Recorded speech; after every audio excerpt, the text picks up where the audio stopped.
Hello বন্ধুরা, তোমরা তো মাটিতে আলু চাষ করতে দেখেই থাকবে, কিন্তু তোমরা কি কোনোদিন হাওয়াতে আলু চাষ করতে দেখেছো? তোমরা নিশ্চয়ই ভাবছো হাওয়াতে আবার আলু চাষ করে কিভাবে। তাই তো বন্ধুরা, আজকের ভিডিওটা খুবই ইন্টারেস্টিং হতে চলছে। আর যদি তোমরা কৃষিকাজের সাথে সম্পর্কিত থাকো, তাহলে এই ভিডিওটা তোমাদের মুনাফাকে 8 গুণ বাড়িয়ে দিতে পারে।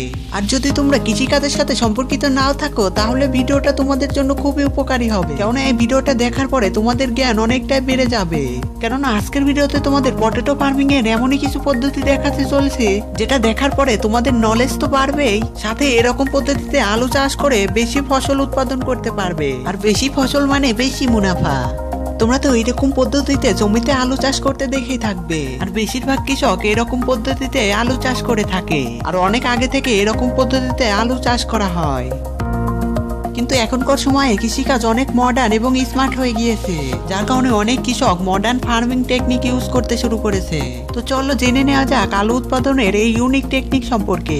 আলু উৎপাদনের এই ইউনিক টেকনিককে অ্যারোফোনিক বা হাইড্রোফোনিক পটেটো ফার্মিং বলা হয়। আর এই টেকনিক মাটিতে নয়, হাওয়াতে কোনো গাছে জন্মানো ফলের মতোই দেখায়। এই পদ্ধতিতে আলুর গাছ বন্ধ বক্সের ভেতরে অন্ধকারে ঝুলে থাকে, আর বক্সের উপরে আলুর গাছ সূর্যের আলোর সাহায্যে গ্রো হতে থাকে।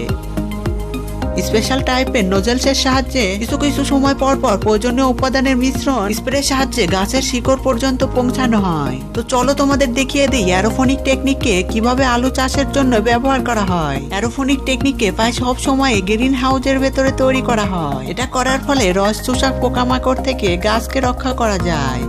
আর যে মিশ্রণের পাত্র, সেটাকে প্লাস্টিক, সিমেন্ট এমনকি এমন কিছু মেটেরিয়াল দিয়ে তৈরি করা হয় যাতে এই রাসায়নিক মিশ্রণের কোনো প্রভাব না পড়ে। ট্যাঙ্কির আকার গাছের সংখ্যার অনুযায়ী তৈরি করা হয়। এই পাম্প মিশ্রণকে গাছের নিচে লাগানো নজেল পর্যন্ত নিয়ে যাওয়ার কাজ করে থাকে। আর প্রায় 5 মিনিট পর পর 30 সেকেন্ডের জন্য এই মিশ্রণ অটোমেটিক নজেলসের সাহায্যে স্প্রে করে থাকে, যার কারণে গাছ প্রয়োজনীয় উপাদান পেয়ে থাকে।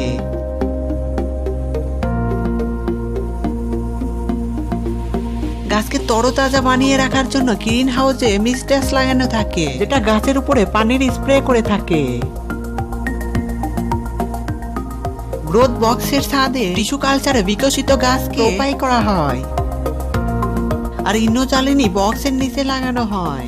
আর এর ভেতরে অন্ধকার হওয়ার কারণে জ্বর আর আলো তৈরি হয়। আর বাইরে সূর্যের আলোর কারণে গাছের বিকাশ হতে থাকে। ইলেকট্রিসিটি সিস্টেমকে ফুললি অটোমেটিক রাখা হয়, যার কারণে মেশিনারি সিস্টেমের কাজ অটোমেটিক চলতে থাকে। চলো এবার তোমাদের দেখিয়ে দেই কিভাবে অ্যারোফোনিক পদ্ধতিতে আলু জন্মানো হয়। সবার প্রথমে প্রয়োগশালামে টিস্যু কালচারের সাহায্যে আলু চারা জন্মানো হয়। তারপরে এগুলোকে বাইরে বের করে রুম টেম্পারেচারে 7 থেকে 10 দিনের জন্য রেখে দেওয়া হয়, যাতে চারাতে কিছু মজবুতি এসে যায়। তারপরে এগুলোকে অ্যারোফোনিক পদ্ধতিতে রোপণ করা হয়। চারার গ্রোথের জন্য প্রয়োজনীয় উপাদানের সাহায্যে মিশ্রণ তৈরি করা হয়ে থাকে। প্রায় 2 সপ্তাহ পর পর এই মিশ্রণকে পাল্টানো হয়ে থাকে। এই রাসায়নিক দ্রব্যগুলোকে পানির সাথে মিশিয়ে এই মিশ্রণ তৈরি করা হয়ে থাকে।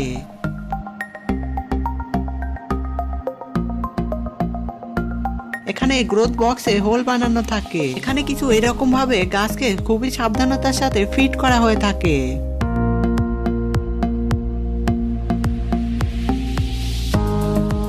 গ্রোথ চেম্বারের উপরে গাছের শাখা বাড়তে থাকে।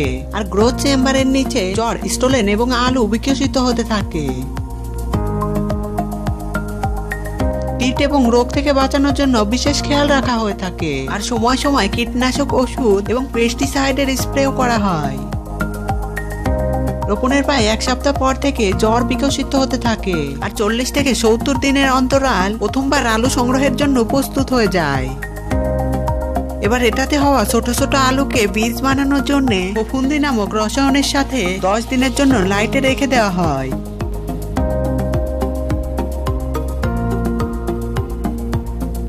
আর যে বড় সাইজের আলু হয়, সেগুলোকে বিক্রির জন্য পাঠিয়ে দেওয়া হয়। আর এই প্রকারের আলু বেশিরভাগ পটেটো চিপস বানানো কোম্পানিগুলোই কিনে নেয়, কেননা এই আলুর সাইজ এবং কোয়ালিটি প্রায় এক সমানই হয়ে থাকে, যার কারণে পটেটো চিপস প্রিমিয়াম কোয়ালিটিতে তৈরি হয়।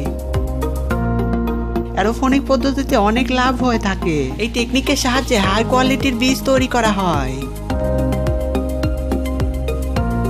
কেননা বিনা মাটি এবং নিয়ন্ত্রিত পরিবেশের কারণে সাধারণ পদ্ধতিতে আলু চাষে প্রায় 8 থেকে 10 গুণ বেশি আলু উৎপাদন করা যায়।